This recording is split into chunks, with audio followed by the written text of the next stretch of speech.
പുതിയ സ്വപ്നങ്ങൾ നെയ്തുകൊണ്ടിരിക്കുകയും അത് സാക്ഷാത്കരിക്കുന്നതിനായിട്ട് പ്രവർത്തിച്ചുകൊണ്ടിരിക്കുകയും ചെയ്ത ഒരു വ്യക്തിയായിട്ടുണ്ട്.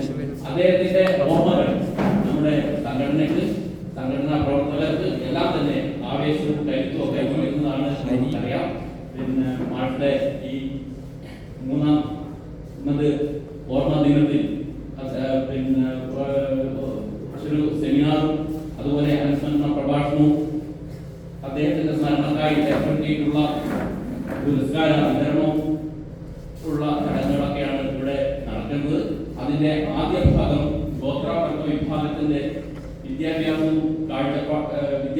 കാഴ്ചപ്പാടും സമീപനവും എന്നുള്ള വിഷയം കേന്ദ്രീകരിച്ചിട്ടുള്ളതാണ്.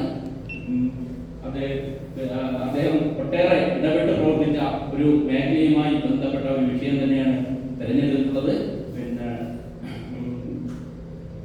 Tata institute of social science Tuljapur ക്യാമ്പസിലെ സ്കൂൾ ഓഫ് റൂറൽ ഡെവലപ്മെന്റിൽ അസിസ്റ്റന്റ് പ്രൊഫസറായി പ്രവർത്തിക്കുന്ന ഡോക്ടർ മനോജൻ KP ആണ് ഇതിൽ വിഷയം അവതരിപ്പിച്ച് സംസാരിക്കുന്നത്. അദ്ദേഹം ഓൺലൈൻ വിഷയം അവതരിപ്പിച്ച് സംസാരിക്കുന്നതാണ്. അദ്ദേഹത്തെ ശാസ്ത്രായുധ പരിഷത്തിന്റെ മേഖലാ ജില്ലാ കമ്മിറ്റികൾക്ക് വേണ്ടിയും അതുപോലെ തന്നെ സന്തോഷ് മാഷിന്റെ സുഹൃത്തുക്കൾക്കും കുടുംബാംഗങ്ങൾക്കും എല്ലാവർക്കും വേണ്ടി ഈ വിഷയം അവതരിപ്പിക്കുന്നതിനായി പരിപാടിയിലേക്ക് സ്നേഹപൂർവ്വം സ്വാഗതം ചെയ്യുകയാണ്. മോഡറേറ്ററായി പ്രവർത്തിക്കുന്നത് നമ്മുടെ തൃശ്ശേരി ഹയർ സെക്കൻഡറി സ്കൂൾ അധ്യാപകനായിട്ടുള്ള ശാസ്ത്രസാഹിത്യ പരിഷത്തിന്റെ മാനന്തവാടി മേഖലാ ട്രഷറർ കൂടിയായിട്ടുള്ള ശ്രീ സീസർ ജോസ് മാഷ് അവരാണ്. സീസർ മാഷെ സ്നേഹപൂർവ്വം ഈ പരിപാടിയിലേക്ക് നിയന്ത്രിക്കുന്നതിനായി സ്വാഗതം ചെയ്യുന്നു. പ്രതികരിച്ചുകൊണ്ട് സംസാരിക്കുന്നത് പ്രൊഫസർ പി ഹരീന്ദ്രൻ, അതുപോലെ തന്നെ DP സന്തോഷ് ശാസ്ത്രസാഹിത്യ പരിഷത്തിന്റെ ജില്ലാ ട്രഷററും മുൻ ജില്ലാ പ്രസിഡന്റായിട്ടുള്ള സന്തോഷ് മാഷ് എത്തിക്കൊണ്ടിരിക്കുകയാണ്. സന്തോഷ് മാഷ്, പിന്നെ അതുപോലെ Shri Saji K, Shri SIM KB എന്നിവരൊക്കെയാണ്. ഇവരെ എല്ലാവരെയും ഈ പരിപാടിയിലേക്ക് ഈ വേദിയിലേക്ക് സ്നേഹപൂർവ്വം സ്വാഗതം ചെയ്യുന്നു. അതുപോലെ ഇന്നിവിടെ ഈ പരിപാടിയിലേക്ക് എത്തിച്ചേർന്നിട്ടുള്ള ശാസ്ത്രസാഹിത്യ പരിഷത്തിന്റെ പ്രവർത്തകർ, അതുപോലെ പിന്നെ രണ്ടാമത് സന്തോഷ് മാഷ് സ്മാരക പുരസ്കാരം പിന്നെ അർഹരായിട്ടുള്ള ഗോത്രദീപം ഗ്രന്ഥശാലയുടെ പ്രവർത്തകർ ഇവിടെ എത്തിച്ചേർന്നിട്ടുണ്ട്. അവരെയും അതുപോലെ സന്തോഷ് മാഷിന്റെ കുടുംബാംഗങ്ങൾ എത്തിച്ചേർന്നിട്ടുണ്ട്, സുഹൃത്തുക്കൾ എത്തിച്ചേർന്നിട്ടുണ്ട്, മറ്റ് പൊതുരംഗങ്ങളിൽ പ്രവർത്തിക്കുന്ന ഒട്ടേറെ ഇവിടെ എത്തിച്ചേർന്നിട്ടുണ്ട്. ഇവിടെ എത്തിച്ചേർന്ന എല്ലാവരെയും ബാബരി സ്കൂളുമായി ബന്ധപ്പെട്ട് അവിടുത്തെ അധ്യാപകരൊക്കെ കുട്ടികളൊക്കെ എത്തിയിട്ടുണ്ട്. എല്ലാവരെയും ഒറ്റവാക്കിൽ സ്നേഹപൂർവ്വം ഈ പരിപാടിയിലേക്ക് സ്വാഗതം ചെയ്തുകൊണ്ട് ഈ പരിപാടിയുടെ ആദ്യഘട്ടം ഈ സെമിനാർ നിയന്ത്രിക്കുന്നതിനായിട്ട് ശ്രീ സീസർ ജോസ് മാഷോട് അഭ്യർത്ഥിച്ചുകൊണ്ട് നിർത്തുന്നു. നന്ദി.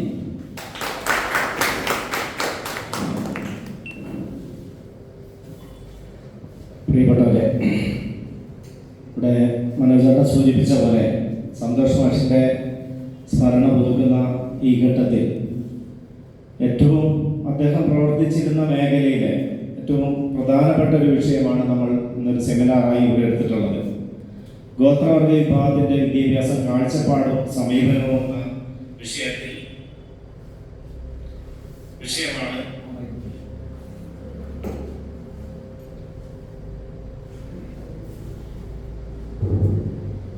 ഈ ഒരു വിഷയത്തിൽ ആണ് നാം ഇവിടെ ഒരു സെമിനാർ നടത്തപ്പെടുന്നത്. നമുക്കറിയാവുന്ന പോലെ പ്രത്യേകിച്ച് വയനാട് ജില്ലയിലെ ഗോത്രവർഗ വിഭാഗത്തിന്റെ വിദ്യാഭ്യാസത്തിൽ ഒരുപാട് പ്രശ്നങ്ങൾ ഉൾക്കൊള്ളുന്നുണ്ട്. സാമൂഹ്യപരമായും ഭാഷാപരമായും സാമ്പത്തികമായും ഭരണപരവുമായും ഒക്കെയുള്ള വിഷയങ്ങൾ ഉൾക്കൊള്ളുന്ന ഒരു സങ്കീർണമായ വിഷയമാണ് ഗോത്ര വിഭാഗത്തിന്റെ വിദ്യാഭ്യാസം എന്ന് പറയുന്നത്. അതിന് കൃത്യമായി അഡ്രസ് ചെയ്യുന്ന തരത്തിലുള്ള ഒരു സെഷനാണ് ഇവിടെ നടക്കുക. അതിൽ നിങ്ങളുടെ എല്ലാവരുടെയും സഹകരണം ഉണ്ടാകണമെന്ന് അഭ്യർത്ഥിച്ചുകൊണ്ട് ഇവിടെ വിഷയം അവതരിപ്പിക്കുന്നത് നേരത്തെ സൂചിപ്പിച്ച പോലെ ടാറ്റ ഇൻസ്റ്റിറ്റ്യൂട്ട് ഓഫ് സോഷ്യൽ സയൻസിലെ അസിസ്റ്റന്റ് പ്രൊഫസറായ ഡോക്ടർ KP മനോജനാണ്. അതിനോട് പ്രതികരിച്ചുകൊണ്ട് ജില്ലയിലെ അറിയപ്പെടുന്ന വിദ്യാഭ്യാസ പ്രവർത്തകരായിട്ടുള്ള Shri DP Santhosh, professor P Harindran, Sinil മാഷ്, അതുപോലെ ട്രൈബൽ ഫെസിലിറ്റേറ്റർ ആയിട്ടുള്ള സജി K തുടങ്ങിയവർ അതിനോട് പ്രതികരിച്ച് സംസാരിക്കുകയും തുടർന്ന് ഒരു പൊതു ചർച്ചയും ഒരു കൺക്ലൂഷനിലേക്ക് നമുക്ക് എത്താമെന്നാണ് കരുതുന്നത്. ഇവിടെ ഈ വിഷയം ഒരു 20-25 മിനിറ്റ് എടുത്തുകൊണ്ട് ബഹുമാനായിട്ടുള്ള KP മനോജൻ അവതരിപ്പിക്കും. അതിനായി ഡോക്ടർ KP മനോജനെ ഏറ്റവും ആദരവോടുകൂടി ക്ഷണിക്കുന്നു.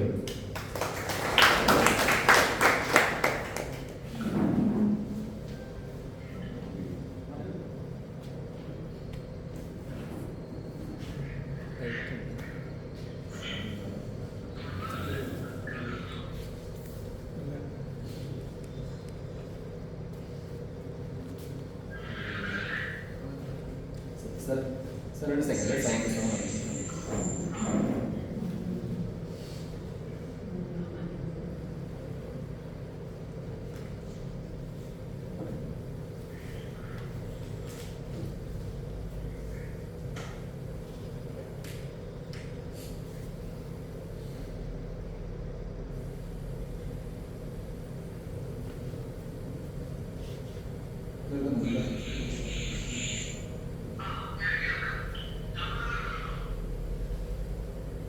ഒന്ന് കട്ടായിട്ടുണ്ട്. ഇപ്പോൾ ശരിയാക്കാം.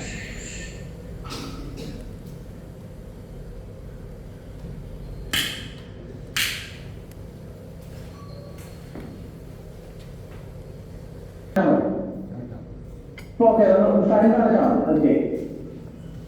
Okay.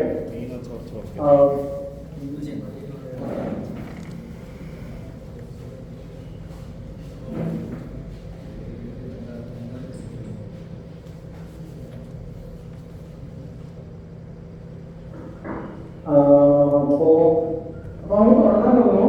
അപ്പം അപ്പുറത്ത് ശബ്ദം ക്ലിയർ ആണെന്ന് വിശ്വസിക്കുന്നു. എനിക്ക് നിങ്ങളൊന്നും മാത്രം കേൾക്കുന്നുണ്ട്. അപ്പം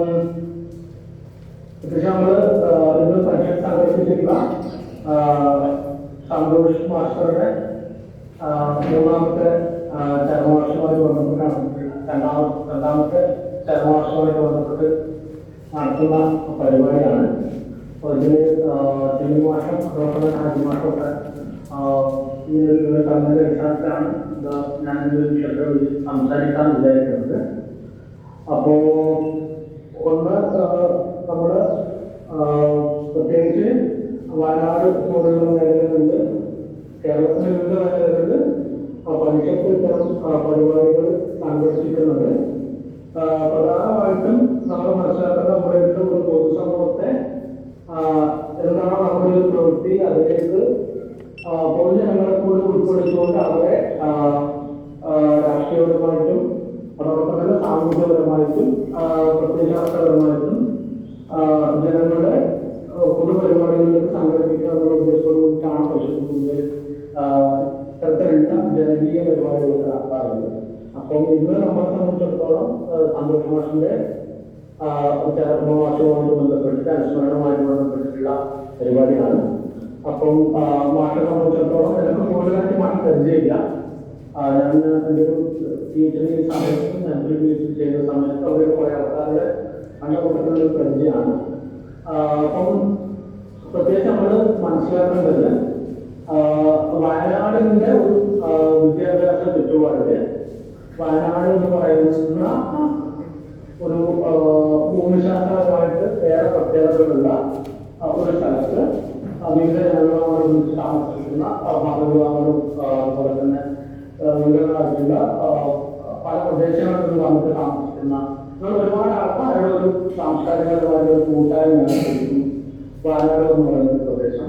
അപ്പൊ അവിടെ പ്രത്യേകിച്ചും കാലങ്ങളായിട്ട് തന്നെ വിദ്യാഭ്യാസപരമായിട്ട് എപ്പോഴും മുന്നോട്ട് ആവാൻ വേണ്ടി ശ്രമിച്ചുകൊണ്ടിരിക്കുന്ന പാലക്കാട് ഒരു ശക്തമായിട്ടുള്ള ഒരു മേഖലയാണ് വയനാട് എന്ന് പറയുന്നത്. പ്രത്യേകിച്ച് വിദ്യാഭ്യാസപരമായിട്ട് സമൂഹത്തിലെ വിവിധ പ്രത്യേകിച്ച് പിന്നോക്കം നിൽക്കുന്ന വിഭാഗങ്ങൾ വളരെയധികം പരിശ്രമം നടത്തുകയും അതിന്റെ ഭാഗമായിട്ട് യൂണിവേഴ്സിറ്റികളും അതുപോലെ തന്നെ കോളേജുകളിലും അതുപോലെ തന്നെ പൊതുവിദ്യാലയങ്ങളിലും ഒക്കെ നല്ല രീതിയിലുള്ള മുന്നേറ്റം സാധ്യമാക്കാൻ സാധിച്ചിട്ടുള്ള ഒരു പ്രദേശമാണ് വയനാട് എന്നുള്ളത്. പ്രത്യേകിച്ച് നമുക്കറിയാം ഈ വർഷത്തെ റിസൾട്ട് എടുത്ത് നോക്കുകയാണെങ്കിൽ പ്ലസ് ടു 10ാം ക്ലാസ്സിലൊക്കെ വളരെ മികച്ച ഒരു മുന്നേറ്റമാണ്. ശരിക്കും പറഞ്ഞാൽ നമ്മൾ ഈ വർഷം ഉണ്ടായ ഒരു മുന്നേറ്റമല്ല, പക്ഷെ ദശാബ്ദങ്ങളായിട്ട് അവിടെയുള്ള അധ്യാപകരും പൊതുസമൂഹവും വളരെ പ്രധാനപ്പെട്ടതാണ്. വളരെ അധ്യാപകരും ഇന്ത്യയിലെ പൗരസമൂഹം എന്ന് പറയുന്നത് പ്രത്യേകിച്ച് വിവിധ മതങ്ങളുള്ള ആൾക്കാരുണ്ട്. ഒരു ഭയങ്കരമായിട്ടുള്ളൊരു എന്താ പറയുക സൗഹാർദ്ദപരമായിട്ടുള്ളൊരു രാഷ്ട്രീയം ഉണ്ട് വയനാട് സമയത്ത്.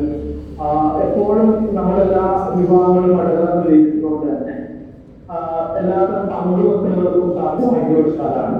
അപ്പൊ അതുകൊണ്ട് തന്നെ ശരിക്കും ഒരു സമൂഹത്തിൽ നമ്മൾ ആഗ്രഹിക്കുന്ന മുന്നേറ്റം, അതായത് ഒരു മലയോര മേഖലയിൽ നിന്ന് വിവിധ നമ്മൾ നോക്കിയാൽ മതി. വയനാട്ടിലെ എല്ലാ സ്ഥലങ്ങളിലുള്ള വികസനം ഒക്കെ നോക്കുകയാണെങ്കിൽ ഇൻഫ്രാസ്ട്രക്ചർ ആയാലും റോഡായാലും അതുപോലുള്ള കാര്യങ്ങളിലൊക്കെ വളരെ മികച്ച രീതിയിലുള്ള മുന്നേറ്റം സാധ്യമായിരിക്കുന്ന ഒരു പ്രദേശമാണ് വയനാട് പറയുന്നത്. അപ്പോൾ നമ്മൾ ശരിക്കും ചരിത്രപരമായിട്ട് പരിശോധിക്കുകയാണെങ്കിൽ അല്ലെങ്കിൽ നമ്മൾ അടുത്തുള്ള ചരിത്രം ഒരു 3 ദശാബ്ദങ്ങളായിട്ടുള്ള ചരിത്രം പരിശോധിക്കുകയാണെങ്കിൽ വിദ്യാഭ്യാസപരമായിട്ട് വളരെ മുന്നിട്ട് നിൽക്കുന്ന ഒരു പ്രദേശമാണ് വയനാട് എന്ന് പറയുന്നത്. അപ്പൊ അതിൽ തന്നെ ശരിക്കും നേരത്തെ പറഞ്ഞതുപോലെ അവിടെയുള്ള പൊതുസമൂഹം, രാഷ്ട്രീയ പ്രവർത്തകരും, സാമൂഹിക പ്രവർത്തകരും, അധ്യാപകർ, വിദ്യാലയ പ്രവർത്തകരും, വിദ്യാഭ്യാസ പ്രവർത്തകരും എല്ലാവരും കൂടി തന്നെ വിദ്യാഭ്യാസത്തിന് വളരെയധികം മുന്നിട്ട് നിൽക്കുന്ന വളരെയധികം പ്രാധാന്യം കൊടുക്കുന്നതിന് മുന്നിട്ട് ഒരു സ്ഥലമാണ് വയനാട് എന്ന് പറയുന്നത്. അപ്പൊ ശരിക്കും നമ്മള് പൊതുവെ ഉള്ള ഒരു വിദ്യാഭ്യാസത്തിന്റെ ഒരു ഭൂമിശാസ്ത്രം അല്ലെങ്കിൽ വിദ്യാഭ്യാസത്തിന്റെ ഒരു ചരിത്രം നമ്മൾ പരിശോധിക്കുകയാണെങ്കിൽ ഈ മുന്നേറ്റം എല്ലാ തരത്തിലും സാധ്യമാണെങ്കിൽ വയനാടിലെ ഒരു സമഗ്രമായിട്ടുള്ള വിദ്യാഭ്യാസം എല്ലാ തരത്തിലും സാധ്യമായിട്ടുണ്ടോ എന്ന് ചോദിച്ചു കഴിഞ്ഞാൽ നമ്മൾ അവിടെ ചില പ്രത്യേക രീതിയിലുള്ള പോരായ്മകൾ നമുക്ക് കാണാനായിട്ട് കഴിയും. അതായത് നമ്മളിപ്പോ അവിടെയുള്ള OBC വിഭാഗം എടുത്ത് നോക്കട്ടെ, അവിടെയുള്ള മുസ്ലിം വിഭാഗം എടുത്ത് നോക്കട്ടെ, അതായത് ഹിന്ദു കമ്മ്യൂണിറ്റി എല്ലാ തരത്തിലും നല്ല രീതിയിലുള്ള ഒരു മുന്നേറ്റം എല്ലാ രീതിയിലും സാധ്യമാണ്. പ്രത്യേകിച്ച് വിദ്യാഭ്യാസപരമായിട്ടും തൊഴിൽപരമായിട്ടുള്ള മുന്നേറ്റം സാധ്യമായിട്ടുള്ള ആൾക്കാരാണ്.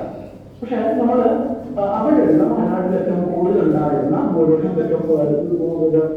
ജനസംഖ്യയിൽ ഏറ്റവും മികച്ച ഷെയർ ഏറ്റെടുത്തത് മികച്ച ഏറ്റെടുക്കുന്ന ആദിവാസി സമൂഹങ്ങളെ സംബന്ധിച്ചിടത്തോളം, അവിടെയുള്ള പുറത്തുനിന്നുള്ള ആൾക്കാരെ സംബന്ധിച്ചിടത്തോളം ഈ ഒരു വിദ്യാഭ്യാസപരമായിട്ടുള്ള മുന്നേറ്റം സാധ്യമായിട്ടുണ്ടോ എന്ന് നമുക്ക് പരിശോധിക്കുമ്പോൾ അതിൽ പലപ്പോഴും നമ്മൾ കണ്ടെത്തുന്ന ഒരു സാധനം വെച്ചാൽ എല്ലാ ജനവിഭാഗങ്ങളിലും അല്ലെങ്കിൽ മറ്റ് ആദിവാസി ഇതര വിഭാഗങ്ങളിൽ ഉണ്ടായിട്ടുള്ള മുന്നേറ്റങ്ങൾ പോലെ ഗോത്ര വിഭാഗങ്ങളുടെ മുന്നേറ്റം സാധ്യമായിട്ടില്ല. അത് നമ്മളെല്ലാ പ്രദേശങ്ങളും, ഇന്ത്യയിലുള്ള എല്ലാ പ്രദേശങ്ങളും എടുത്തുകൊണ്ടിരിക്കുന്നത് അത് നമുക്ക് കാണാൻ പറ്റും. ആദിവാസി വിഭാഗത്തിലുള്ള ആൾക്കാർ ആദിവാസികളുടെ വിദ്യാഭ്യാസ പുരോഗതി കുറച്ച് എന്താ പറയുക, കുറച്ച് നമ്മൾ വിചാരിക്കുന്നത് കുറച്ചുകൂടി സങ്കീർണമാണ്. അത് സങ്കീർണമാണ് എന്നുള്ളത് അവർ കുറേക്കൂടി അതിൻ്റെ ഒരു നമുക്ക് ഉപയോഗിക്കാൻ പറ്റുന്ന ഒരു പാഠം എനിക്ക് തോന്നുന്നു. ഈ കോംപ്ലക്സിറ്റി എന്ന് നമ്മൾ പറയുന്നത് ഇപ്പൊ എന്തുകൊണ്ടാണ് ഇത് സങ്കീർണമാകുന്നത് ചോദിച്ചു കഴിഞ്ഞാൽ, ഒന്ന് പൊതുസമൂഹം ആവട്ടെ, അല്ലെങ്കിൽ വിദ്യാഭ്യാസ പ്രവർത്തകരാവട്ടെ, അല്ലെങ്കിൽ ഭരണകൂടമാവട്ടെ, ഇവരൊക്കെ ശ്രമിച്ചിട്ടുള്ള ഒരു കാര്യം എന്ന് പറയുന്നത് 1956 നമ്മൾ കേരള ഗവൺമെന്റും അല്ലെങ്കിൽ വയനാട് രൂപീകൃതമായ വളരെ കൃത്യമായ രീതിയിലുള്ള വിദ്യാഭ്യാസം കേന്ദ്രീകരിച്ച് ഗോത്ര വിഭാഗങ്ങളെ കേന്ദ്രീകരിച്ച് പലതരം പദ്ധതികൾ വയനാട്ടിൽ നടത്താറുണ്ട്. പക്ഷെ അത്തരം പദ്ധതികളൊക്കെ തന്നെ വലിയ രീതിയിലുള്ള ചലനങ്ങൾ ഉണ്ടാക്കാതെയാണ് പോയത്. വളരെ റിമാർക്കബിളി കുറച്ച് ഈ ആദിവാസി വയനാട് സംബന്ധിച്ച് 16 ആദിവാസി വിഭാഗങ്ങൾ, ഗോത്ര വിഭാഗങ്ങൾ വയനാട്ടിലുണ്ട്. അത് ചില വിഭാഗങ്ങൾ ഒഴിച്ചു നിർത്തി കഴിഞ്ഞിട്ട് ഇപ്പൊ പ്രാർത്ഥന വിഭാഗങ്ങളാവട്ടെ, കമ്മ്യൂണിറ്റി പറയുന്ന അവരുടെ വിദ്യാഭ്യാസമായിട്ടുള്ള ഒരു കണക്കുകളുണ്ട് പരിശോധിക്കുകയാണെങ്കിൽ വളരെ കുറച്ച് കമ്മ്യൂണിറ്റികളിൽ മാത്രമാണ്, കുറച്ച് മുന്നോക്കം നിൽക്കുന്ന ഗോത്രവിഭാഗങ്ങൾ തന്നെ മുന്നോക്കം നിൽക്കുന്ന കുറച്ച് കമ്മ്യൂണിറ്റികളിൽ മാത്രമാണ് കുറച്ച് വിദ്യാഭ്യാസം ഉണ്ടെന്ന് സാധ്യമാക്കിയത് മനസ്സിലാക്കും. അപ്പം അത് ശരിക്കും പറഞ്ഞു കഴിഞ്ഞാൽ നമ്മളൊരു കുറെ കൂടി നമ്മൾ നേരിട്ട് കാണുന്ന, അല്ലെങ്കിൽ നമ്മളൊരു ദൈനംദിന ജീവിതത്തിൽ നേരിട്ട് കാണുന്ന, വിസിബിളായി കാണുന്ന, ദൃശ്യപരമായിട്ട് നമുക്ക് അനുഭവിക്കാൻ പറ്റുന്ന ചില അറിവുകളെക്കാൾ കുറച്ചുകൂടി ഗഹനമായ രീതിയിലുള്ള ചില പരിശോധനകൾ ആവശ്യമായിട്ട് വരും.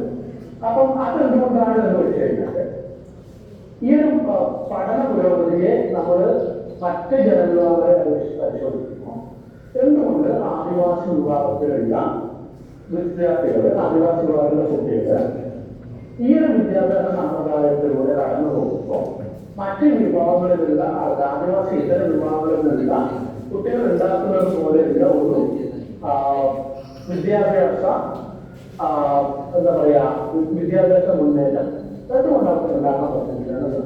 അപ്പൊ ഇതില് എല്ലായ്പ്പോഴും നമ്മൾ കാണുന്ന ഒരു പൊതു ഉത്തരം എന്ന് പറയുന്നത് നമ്മൾ കുട്ടികളെ വല്ലാതെ മുൻതിരിക്ക് വിധേയമാക്കുന്നതാണ്. അതായത് ചില കുട്ടികൾ പഠിക്കും, ചില കുട്ടികൾ പഠിക്കില്ല, അല്ലെങ്കിൽ ചില വിഭാഗങ്ങളിലെ കുട്ടികൾ പഠിക്കാൻ ടോപ്പാണ്, അല്ലെങ്കിൽ പഠിക്കാൻ മികച്ചു നിൽക്കുന്നതാണ്, മറ്റു വിഭാഗങ്ങളിൽ.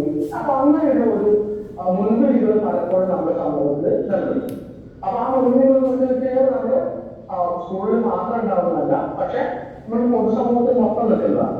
അപ്പൊ അതാണ് ഞാൻ നേരത്തെ പറഞ്ഞ വളരെ സൗഹാർദ്ദപരമായി, വളരെ പുരോഗമനപരമായി ചിന്തിക്കുന്ന അല്ലെങ്കിൽ അത്തരത്തിലൊരു മുന്നേറ്റം സാധ്യമായിട്ടുള്ള വയനാട് എന്ന പ്രദേശത്ത് നമ്മൾ എല്ലാ രീതിയിലും ഈ ഒരു മുന്നേറ്റം സാധ്യമായിട്ടുണ്ടെന്ന് ചോദിച്ചു കഴിഞ്ഞാൽ അവിടെ ഒരു റിജോയിന്റർ അല്ലെങ്കിൽ ഒരു വിമർശനം വരിക, അവിടെയുള്ള എല്ലാ ജനതയും ഒരേ രീതിയിൽ ഉൾക്കൊള്ളാൻ വേണ്ടിയിട്ട് നമ്മുടെ പൗരസമൂഹം തയ്യാറായിട്ടുണ്ടോ എന്നുള്ളതാണ്. അപ്പൊ അതിന് ഒരു വിവേചനവും അല്ലെങ്കിൽ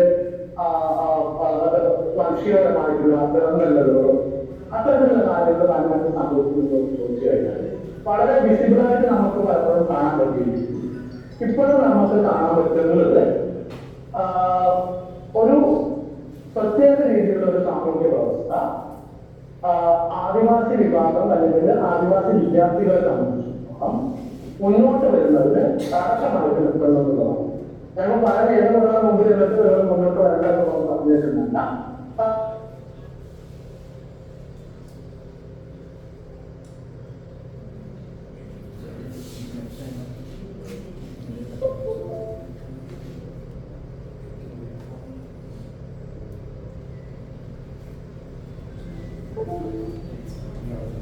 ഇന്റർനെറ്റ്